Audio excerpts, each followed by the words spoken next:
everyone. I'm Jonathan Hockman, and my collaborators are Dr. Michael Fisher from the Computer Science Department and Dan Bofa from the School of Medicine.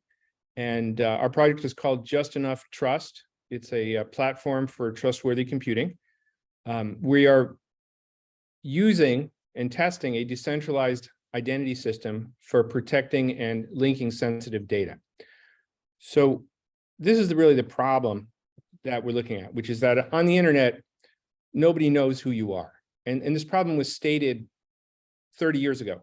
And it's even more relevant today than it was back then.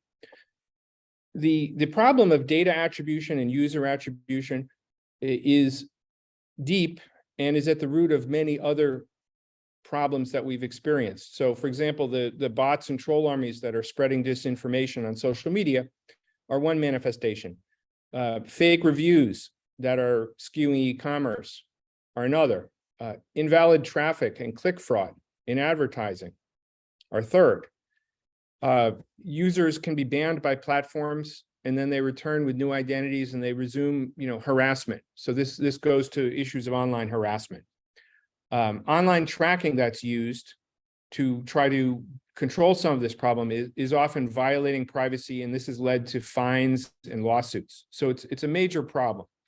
Another manifestation is that de-identified medical data, which is gathered for medical research, is difficult to link together. And the idea of trying to preserve the privacy of the people whose data is being contributed impairs the utility of that data.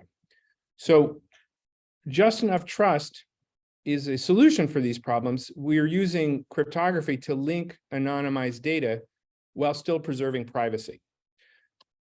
So one important insight here is that record linking is really the same problem as Sybil authentication.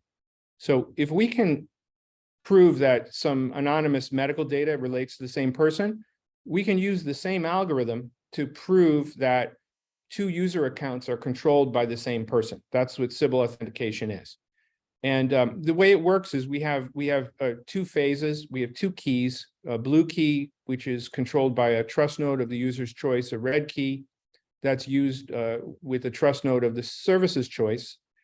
And these two keys together will convert a real ID, such as a name and birth date, to a linked ID. And that linked ID can be used to tag medical records. And there's no way to go backwards from a linked ID to real ID without access to both keys. So, why are we talking about medical research data? This is our first use case. And the reason we've chosen this as a first use case is that it's very high impact. And this is an easily accessible, unserved market. There's no good solution in the market right now.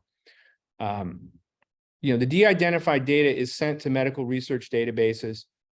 That data is hard to link. The unlinked data is incomplete, it's duplicated or inconsistent, and this obscures medically relevant correlations. So using our linked IDs, we can overcome this problem and allow that data to be put together. So far, we've created our cryptographic protocols here at Yale. One patent has been approved and we have a second patent pending. We have lined up two commercial partners. One is UNS, which operates a network of trust nodes. The other partner is Data2, which is a nonprofit that is organizing the administration of the medical data flow. We've run successful pilots using synthetic data with Yale New Haven and St. Mary's Hospital and the Connecticut Tumor Registry. We also have IRB approval to process real patient data. And we are working with the American College of Surgeons National Cancer Database. If these prototypes prove as successful as we think they will be at the pilots, we hope to roll this out to